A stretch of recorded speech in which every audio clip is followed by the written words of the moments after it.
A 8935 só se distribui em protesto. Pela literalidade da lei federal. Nos outros, a gente tem alguns estados que vai mudar o RCPN, que alguns têm competência territorial, em alguns estados tem um rodízio de plantão e tudo mais, e aí dependente de quem era o competente, enfim. Mas o TDPJ aqui segue a regra da lei federal, até porque não temos motivo para fazer distribuição. Certo? Mais alguma dúvida quanto a notas ou protesto? Basicamente, o que iria na escritura seriam emolumentos, FRJ, selo e ISS. E distribuição no protesto. Distribuição no protesto. Aqui. Se for uma comarca com mais de um distribuidor. Porque a gente também não tem como lá no Paraná, que tem distribuição independente se tem ou não mais de um. Lá, se tivesse um tabelionato de protesto, tinha que distribuir ainda assim para ele mesmo. Aqui não, só se tiver mais de um. Senão não tem esse pagamento.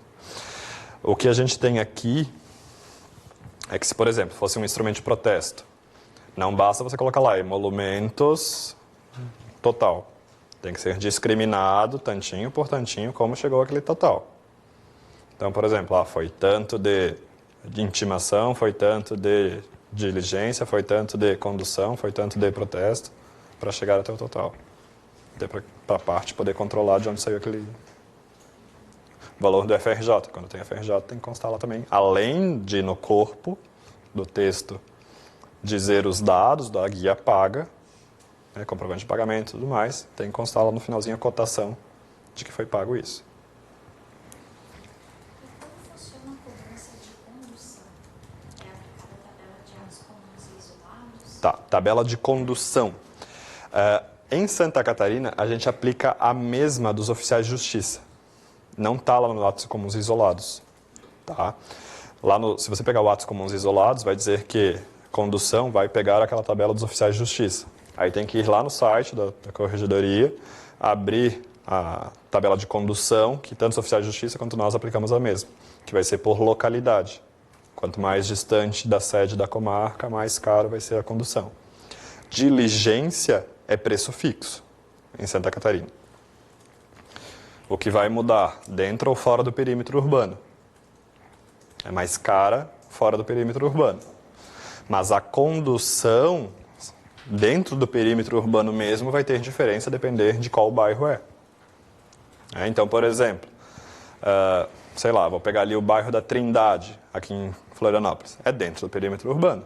Então, a diligência cobra-se como dentro do perímetro urbano. Mas a condução é mais cara do que se eu fosse entregar aqui no centro, porque é mais distante. Como é que diferencia nesse caso a condução e a diligência? Diligência botei o pé para fora do carro, do cartório. Estou em diligência. Certo? Então, a diligência é o ato de eu sair do trabalho, do cartório, para praticar um ato fora. A condução é a indenização pelo gasto que você está tendo com isso. Cobra as duas. Tá? Não é uma ou... Assim, se eu estou indo com o carro da parte, por exemplo, não se cobraria a condução, só a diligência. Porque eu não estou tendo gasto de combustível. Tanto que os valores da condução costumam variar quando o combustível também varia demais. Quando sobe o combustível em um certo nível, porcentagem, eles vão lá e atualizam também a tabela de condução. Não tem anterioridade. Nesse caso, não tem preciso. Não, aqui são várias vezes por ano que é atualizado porque é título indenizatório. Então... Isso aplica só no tabelionato de protesto, essa tabela de condução, ou para as outras atribuições? Tá. A questão da condução se aplica só para o tabelionato de protesto. Todas que realizarem condução... Por exemplo, eu realizo condução no Notas. Vou lá fazer uma ata notarial de uso capião. Aí eu estou me deslocando, se eu estou indo com o meu veículo ou com as minhas pernas, né? Estou gastando meu corpo, estou gastando a minha energia, né? Condução para isso, né? Então, a diligência é simplesmente porque eu saí do cartório. A condução é porque eu fui com os meus meios próprios, né? E sou ressarcido por isso. Mas todas as serventias é atos comuns isolados. Tá?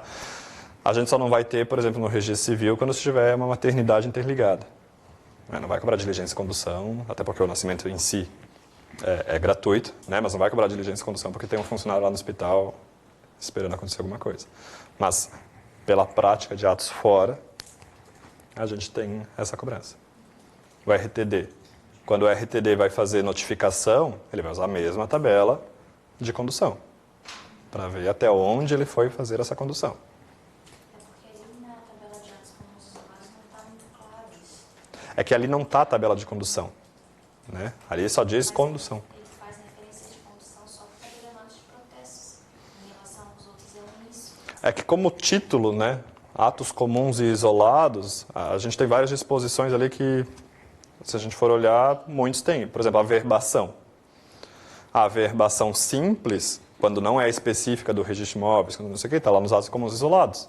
Se a gente for pensar, né, o tabelionato de protesto também faz a verbação. Se a gente for pensar, óbvio que, quando a gente fala do cancelamento, está lá expresso que cancelamento inclui a verbação. Né?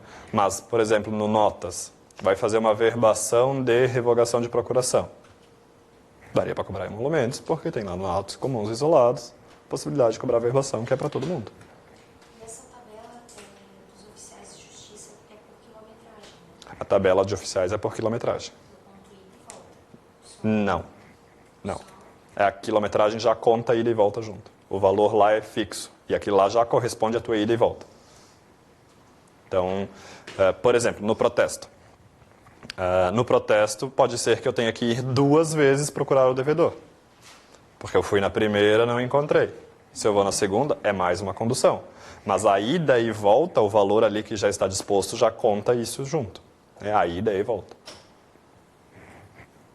Como essa averbação aqui de revogação e subestabelecimento, ela é cobrada? Pode ser cobrado. A verbação de revogação pode ser cobrada. Só aí a gente não tem a linha específica disso em Santa Catarina quando essas comunicações. Tanto eu não tenho como repassar o valor para outro cartório e nem receber. A gente não tem... O nosso Código de Normas Nosso regimento de custas é antigo também, né? Ele não teve uma atualização nas alíneas, ele teve só dos valores. Então, muitas coisas que o Código de Normas passou a prever depois não tiveram alíneas correspondentes ainda no regimento de custas. Né? Alguns estados têm, já para mandar para os outros ou para receber dos outros, quanto que seria esse pagamento. Isso. Mas pode. É só sobre na lavratura de testamentos pelo substituto. É só no caso de o tabelião estar impedido, ausente? Interessante isso, porque a questão dos substitutos no testamento. Em Santa Catarina, a gente não tem a vedação de que o titular tem que estar impedido, ou afastado, ou ausente, seja lá o que for. Alguns estados têm desde que o substituto não possa, ou na sua ausência. Né? Aqui a gente não tem nada expresso quanto a isso. Né? Se vocês pegarem lá, escritura pública, testamento. Não vai ter nada obrigando, né, ou proibindo, ou fazendo qualquer coisa referência ao substituto estar ali ou não. Né?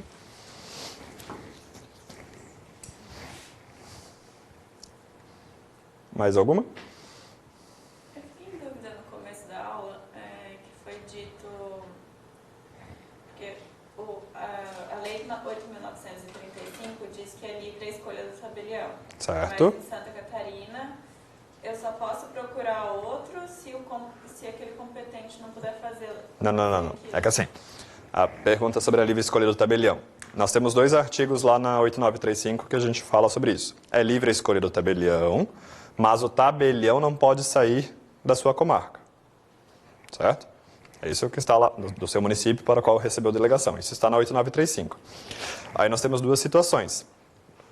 A livre escolha do tabelião é mitigado pelo provimento do CNJ na ata notarial. Que lá ele não me deixa escolher qualquer um, tem que ser o do município.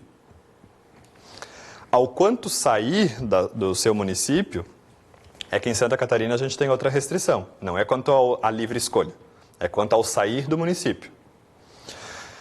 Em Santa Catarina, a gente pode sair do município se o tabelião competente não quis fazer o ato naquele local. Mas assim, são situações, óbvio, muito específicas. Por exemplo, eu quero fazer uma escritura de compra e venda. Vai para qualquer um vai fazer essa tua escritura de compra e venda. Não tem como... não precisa você sair do seu local para você fazer uma escritura de compra e venda. Né? Agora, uma ata que eu preciso fazer a constatação em determinado lugar. Se o tabelião daquele lugar não quer ir fazer a constatação, aí eu posso pegar outro do município, outro da comarca integrada, para sair e ir naquele município que ele não era competente para ir até lá. Imagine um testamento. Tem um hospital. O tabelião do município do hospital não quer sair para ir no hospital fazer. Uma pessoa está lá internada, a pessoa também não tem como sair de lá. Né? Então, poderia outro tabelião do município, da comarca integrada, ir lá e fazer esse ato. Certo? Então, são duas circunstâncias diferentes. Uma, a primeira é a livre escolha, que aí o provimento do CNJ mitiga na ata. E a outra é não sair do município para o qual recebeu a delegação, que é mitigado pelo artigo do Código de Normas, que autoriza quando o tabelião daquele local não quiser fazer.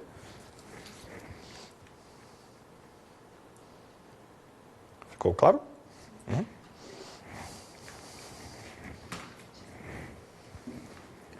Pode ir. Vocês vão fazer sábado? Não? Sim?